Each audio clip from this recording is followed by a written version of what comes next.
Hello friend, मैं baby हमरम स्वागत करती हूँ आप सबों को मेरी इस यूट्यूब चैनल पर।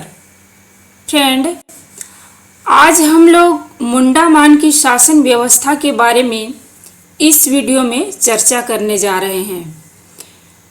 ये जो मुंडा मान की शासन व्यवस्था है, ये हो जनजाति की शासन व्यवस्था है। तो इन हो जनजातियों की शासन व्यवस्था से संबंधित टोटल 15 क्वेश्चन का डिस्कशन अभी हम लोग इस वीडियो में करने जा रहे हैं। तो चलिए शुरू करते हैं। क्वेश्चन नंबर 1, झारखंड की चौथी बड़ी जनजाति जो प्रोटो ऑस्ट्रोलाइड श्रेणी से संबंधित हैं, वो कौन सी हैं? तो ऑप्शन देखते हैं। ऑप्शन नंबर क, मुंडा जनजाति, ख, उरांव जनजाति, ग, हो जनजाति और घ, संथाल जनजाति। तो यहाँ सही आंसर होगा ग, यानी हो जनजाति। ये जो हो जनजाति है, ये झारखंड की चौथी सबसे बड़ी जनजाति है और इसका संबंध प्रोटो ऑस्ट्रोलाइड श्रेणी से है। नेक्स्ट क्वेश्चन, हो जनजाति की लिपि का क्या नाम है? तो यहाँ लिपि के बारे में पूछा जा रहा है कि हो जनजातियों की लिपि कौन सी है। ऑप्शन है, ऑप्शन नंबर क, देवनागरी, ख, ब्रूस्टोफेदन, ग, औलचिकी, घ, बारंग चिती। तो हो जनजाति की लिपि का नाम है बारंग चिती, यानी ऑप्शन नंबर घ होगा। नेक्स्ट क्वेश्चन, हो जनजाति शासन व्यवस्था में गांव का प्रधान कौन होता है? यानी हो लोगों के गांव का प्रधान कौन होता है, यहाँ क्वेश्चन पूछा जा रहा है। ऑप्शन नंबर क, राजा, ख, ठाकुर, ग, मुंडा और घ, लाल। तो हो जनजाति का जो गांव होता है, उस गांव का जो प्रधान होता है, वह प्रधान अधिकारी होता है मुंडा, यानी ऑप्शन नंबर ग सही है।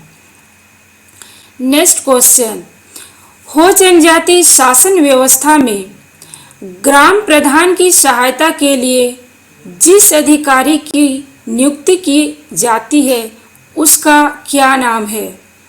यानी कि जो गांव का प्रधान होता है, जो ग्राम प्रधान होता है, उसको सहायता देने के लिए एक अधिकारी की नियुक्ति की जाती है, उस अधिकारी का नाम क्या है? तो ऑप्शन देख लेते हैं। ऑप्शन नंबर क, कर्ता, ख, जोगमांझी, घ, डाकुआ और घ, पांडे। तो जो ग्राम प्रधान की सहायता के लिए जिस अधिकारी की नियुक्ति की जाती है, उसको डाकुआ, यानी ऑप्शन नंबर ग, डाकुआ कहते हैं। नेक्स्ट क्वेश्चन, हो जनजाति शासन व्यवस्था में गांव के बीच में जो अखड़ा होता है, उसे क्या कहते हैं? हो जनजाति का जो गांव होता है, उसके बीच में अखड़ा होता है, तो उस अखड़े का नाम क्या है? ये क्वेश्चन पूछ रहा है। ऑप्शन क, एटे तुरतुड, ख, सभा भवन, ग, सरना और घ, मांझीथान। तो गांव के बीच में जो अखड़ा होता है हो जनजाति लोगों के गांव में, तो उसको कहते हैं एटे तुरतुड, यानी ऑप्शन क सही है। नेक्स्ट क्वेश्चन, हो जनजाति शासन व्यवस्था में 5 से 10 गांवों को मिलाकर जो अंतः ग्रामीय पंचायत बनती है, उसे क्या कहते हैं? तो ऑप्शन देखते हैं। ऑप्शन क, पढ़ा, ख, अखरा, ग, पीड़ और घ, अंतर पढ़ा। तो हो लोगों का जो गांव होता है, यानी कि 5 से 10 गांव को जब एक साथ मिला देते हैं तो उसको क्या कहते हैं? तो ऑप्शन में जो दिया है ऑप्शन नंबर ग, पीड़, यानी उसको पीड़ कहते हैं।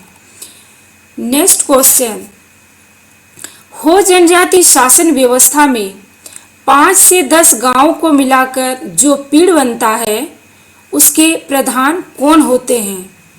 अब यहाँ जो पीड़ एक संगठन बनता है 5 से 10 गांवों को मिलाकर, उस पीड़ का प्रधान अधिकारी जो होता है वो कौन होता है?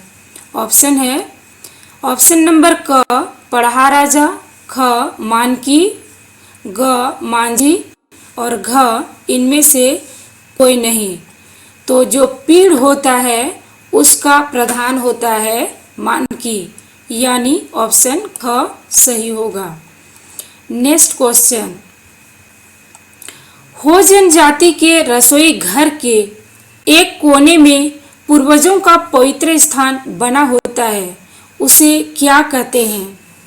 हो लोगों का जो रसोई घर होता है उसके एक कोने पर पूर्वजों के लिए एक पवित्र स्थान बना होता है, तो उस पवित्र स्थान का क्या नाम है? तो ऑप्शन देखते हैं। ऑप्शन नंबर क, अदीग, ख, थान, ग, पवित्र स्थल और घ, इनमें से कोई नहीं। तो यहाँ सही आंसर होगा क, अदीग, यानी जो पूर्वजों के लिए पवित्र स्थान रसोई घर में बना हुआ होता है उसको अदीग कहते हैं। नेक्स्ट क्वेश्चन, हो जनजातियों का भूमि श्रेणियों में बटा हुआ होता है, वे श्रेणी कौन कौन से हैं? तो चलिए श्रेणी देख लेते हैं। ऑप्शन क, बेड़ो भूमि, ख, वादी भूमि, ग, गोड़ा भूमि और घ, उपयुक्त तीनों। तो यहाँ जो क्वेश्चन है उस हिसाब से यहाँ सही होगा उपयुक्त तीनों। जो बेड़ो भूमि है वो भी हो जनजातियों की भूमि का एक श्रेणी ही है, वादी भूमि भी है और गोड़ा भूमि भी है, यानी कि हो जनजातियों का जो भूमि होता है वो 3 श्रेणियों में बटा हुआ होता है। अतः ये तीनों श्रेणी हो जनजातियों की भूमि की श्रेणी है, इसलिए यहाँ सही उत्तर है उपरोक्त तीनों।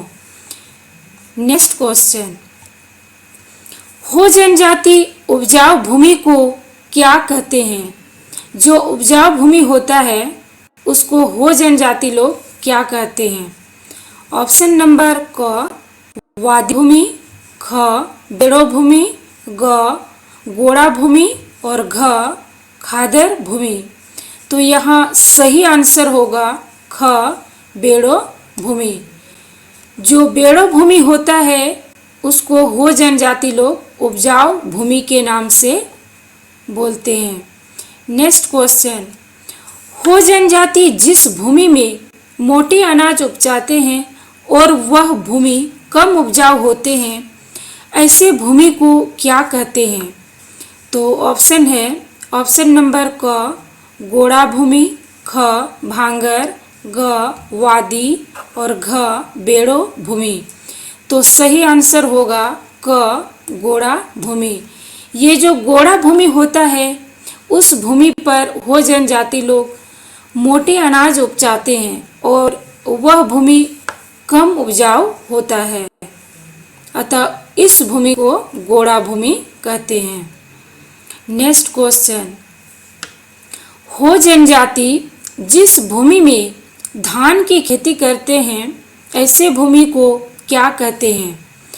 तो धान की खेती जिस भूमि में करते हैं उस भूमि का नाम क्या है? ऑप्शन नंबर क, वादी भूमि, ख, खादर, ग, भांगर और घ, नमी भूमि। तो यहाँ सही आंसर होगा वादी भूमि। जो जिस भूमि में धान की खेती की जाती है उसको वादी भूमि कहते हैं। नेक्स्ट क्वेश्चन, हो जनजाति का प्रिय एवं पवित्र पेय पदार्थ क्या है?